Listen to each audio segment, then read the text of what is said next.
कल्पना कीजिए, बीते 3 वर्ष जब पूरी दुनिया कोविड से प्रभावित रही, तब कर्नाटका में लगभग 4 लाख करोड़ रुपए का निवेश हुआ। पिछले वर्ष एफडीआई को आकर्षित करने में कर्नाटका देश में अग्रणी रहा है। और ये जो निवेश हो रहा है, ये सिर्फ आईटी सेक्टर तक सीमित नहीं है, बल्कि बायोटेक्नोलॉजी से लेकर डिफेंस मैन्युफैक्चरिंग तक हर सेक्टर का यहां विस्तार हो रहा है। देश में एयरक्राफ्ट और स्पेसक्राफ्ट इंडस्ट्री में 25% हिस्सेदारी ये हमारे कर्नाटका की है। देश की सेना के लिए जो एयरक्राफ्ट और हेलीकॉप्टर हम बना रहे हैं, उसमें से लगभग 70% यही बनते हैं। देश में इलेक्ट्रिक व्हीकल मैन्युफैक्चरिंग में भी कर्नाटका बहुत आगे है। आज फॉर्च्यून 500 कंपनियों में से 400 से अधिक कंपनियां कर्नाटका में काम कर रही है, और ये list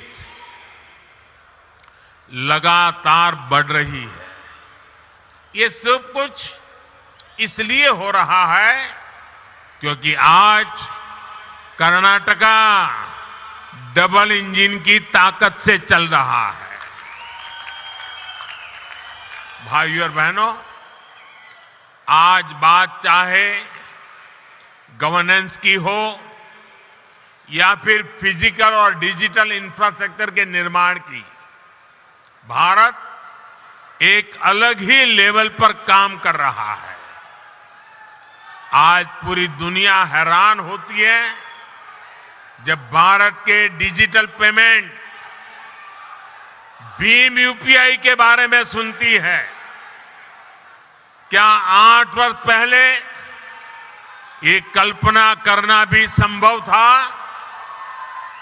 made in India, 5G technology, क्या ये सोचा भी जा सकता था?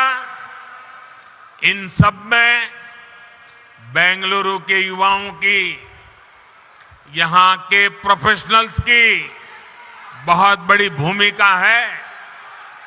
2014 से पहले के भारत में ये चीजें कल्पना से परे थी।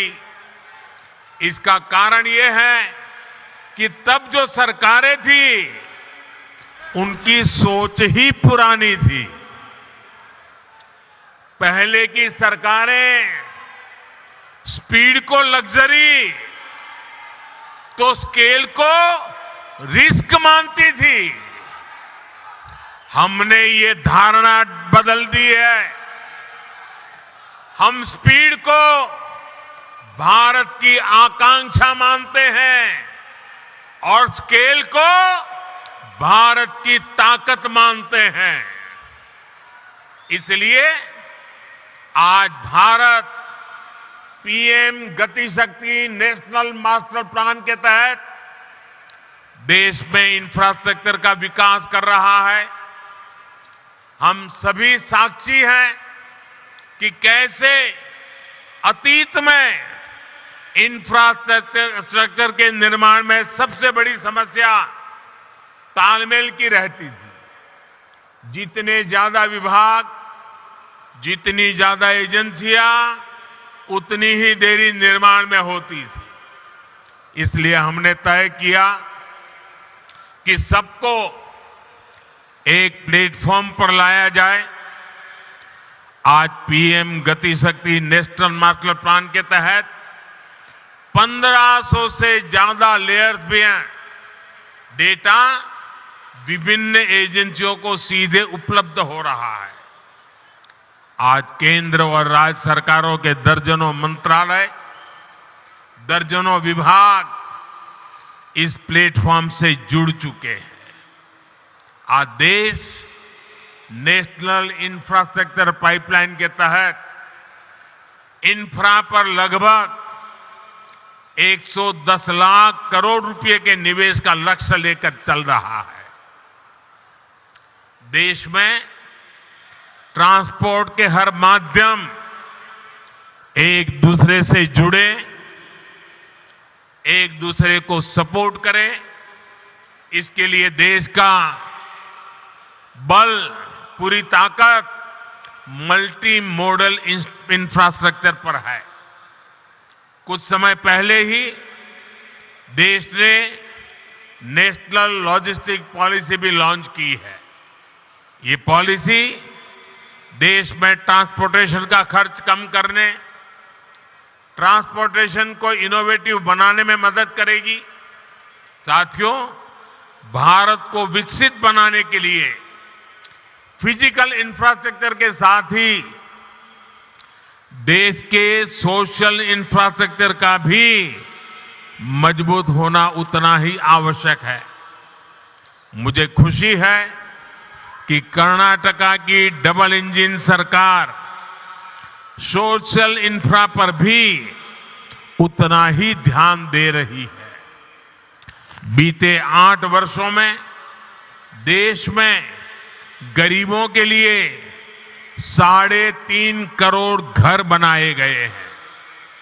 यहां कर्नाटका में भी गरीबों के लिए 8 लाख से ज्यादा पक्के घरों को स्वीकृति दी गई है। जल जीवन मिशन के तहत सिर्फ 3 वर्षों में ही देश में 7 करोड़ से अधिक घरों में पाइप से पानी की सुविधा पहुंचाई गई है। कर्नाटका के भी 30 लाख से ज्यादा ग्रामीण परिवारों तक पहली बार पाइप से पानी पहुंचा है। आयुष्मान भारत योजना के तहत देश के 4 करोड़ गरीबों को अस्पताल में मुफ्त इलाज मिला है। कर्नाटका के भी 30 लाख से अधिक गरीब मरीजों ने ये योजना का लाभ लिया है।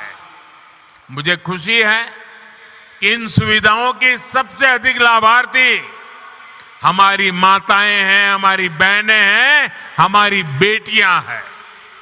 भाइयों और बहनों, आज देश में छोटे किसान हो, छोटे व्यापारी हो, फिशरमैन हो, रेहड़ी पटरी ठेले वाले हो, ऐसे करोड़ों लोग पहली बार देश के विकास की मुख्य धारा से जुड़ रहे हैं। पीएम किसान सम्मान निधि के तहत देश के 10 करोड़ से अधिक किसानों के बैंक खातों में लगभग 2.25 लाख करोड़ रुपए ट्रांसफर किए गए हैं। कर्नाटका के भी 55 लाख से ज्यादा छोटे किसानों को लगभग 11,000 करोड़ रुपए मिल चुके हैं। पीएम स्वनिधि के तहत देश के 40 लाख से अधिक रेहड़ी पटरी ठेले वाले भाई बहनों को आर्थिक मदद मिली है। इसका लाभ कर्नाटका के भी 2 लाख से ज्यादा स्ट्रीट वेंडर्स को हुआ है।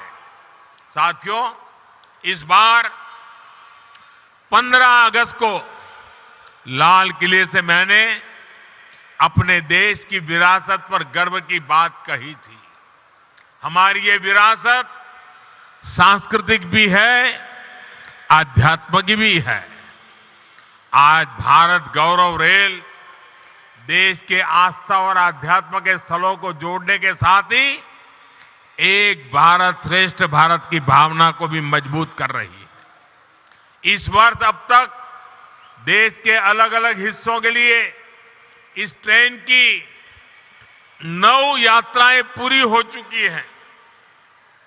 शिरडी मंदिर हो, श्री रामायण यात्रा हो, दिव्य काशी यात्रा हो, ऐसी सभी ट्रेनों का यात्रियों को बहुत सुखद अनुभव रहा। आज कर्नाटका से काशी, अयोध्या और प्रयागराज के लिए यात्रा शुरू हुई है। इससे कर्नाटका के लोगों को काशी, अयोध्या के दर्शन करने में मदद मिलेगी।